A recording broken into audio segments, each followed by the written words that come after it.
All right, now we're going to talk about the policy. You talked about the politics, really the game of chicken here as we get near the 12/31 deadline. Now we get to the math of this thing, specifically the importance of working out some sort of solution to the nation's mounting debt. And right now, or as about an hour ago, the national debt was more than $16 trillion, that's with a T, $16 trillion.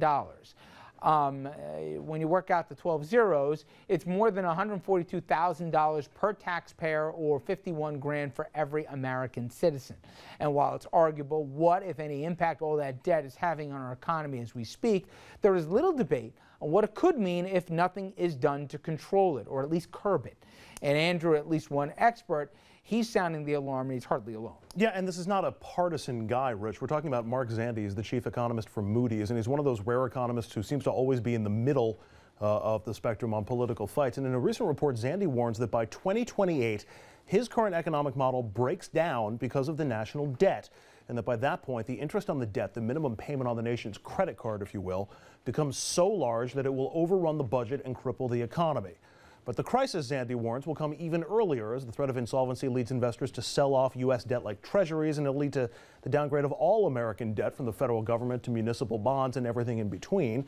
The impact on business could be catastrophic, leading to a recession, a depression, or at best, utter financial chaos, Rich, as nobody seems to know what the economic health of the country would be once that debt payment gets so large. You know, guys, and I know nobody at home wants to hear this stuff. We got bigger problems. Let's just have them work out some stopgap in Washington. But the danger with that is, as he said, our debt holders, you know, how long do they just sit with it until they decide, you know, I can find something better to do with my money, especially with interest rates? Second thing is, what if interest rates go up? And historically, they do go up. They're at historic low levels. It's great right now if you're trying to buy a house right now, but at some point they got to come up.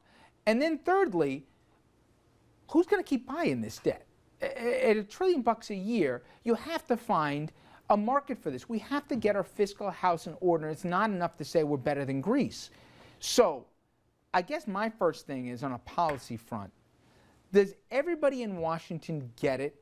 Or do they think, you know what, we're fine. Look at the rest of the world, we're okay. We got 2-year election cycles, let the next guy deal with it. Do you think everybody fully grasps, if not agrees on what to do about it, but grasps how significant the situation is?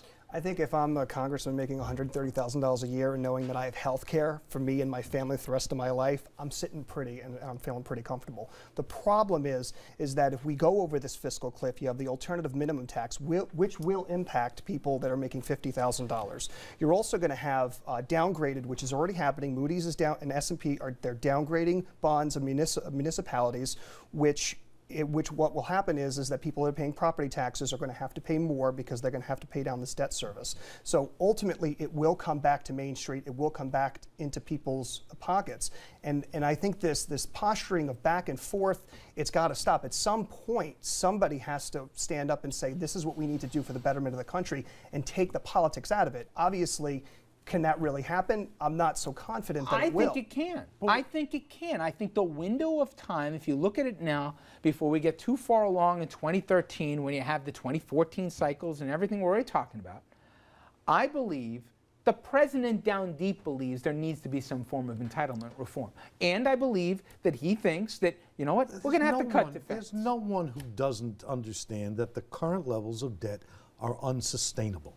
You were doing very well. There's just a shot, and they're making $130,000 a year. They're sitting pretty. They don't care. It's nonsense. You don't not to say it. They care. Even crazy Louis Gohmert and Michelle Bachmann. And if I can say that about them, I can say it about anybody. They're trying to figure out what they think is the right thing for the country. But there's no dispute here. No one suggests we can maintain this level of debt. I'll tell you what the dispute is, Richard. The dispute is the immediacy of it, and the dispute is the consequence of it. The amount, and some people like the whole, you know, starve the beast, you know, the idea of some people to say, hey, if the whole budget is taken up with just interest payments every year, they can't be spending any more money on social This election was a referendum on Ayn Rand and austerity economics versus the notion of a shared country with shared opportunities and shared sacrifices. That's what Obama won.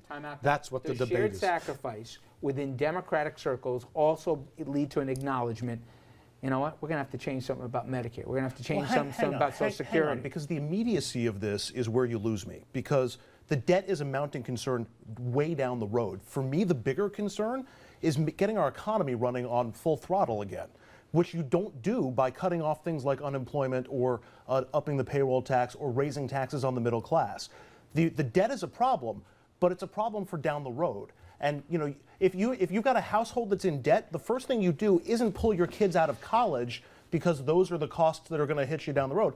You find other ways to save things until you get back on your feet. But you appreciate, Andrew, the opportunity to finally do something systemic that everybody agrees we knows. You're not going to have this opportunity in the next 12 months. You're beating up the wrong people. Everybody, the president, Boehner, Harry Reid, even Mitch McConnell, share that view. It's about what mechanisms you use to get there. Well, and that's if a the little bit of a but, I didn't say it wasn't a problem, and it is, but it's a problem that the political process can accommodate.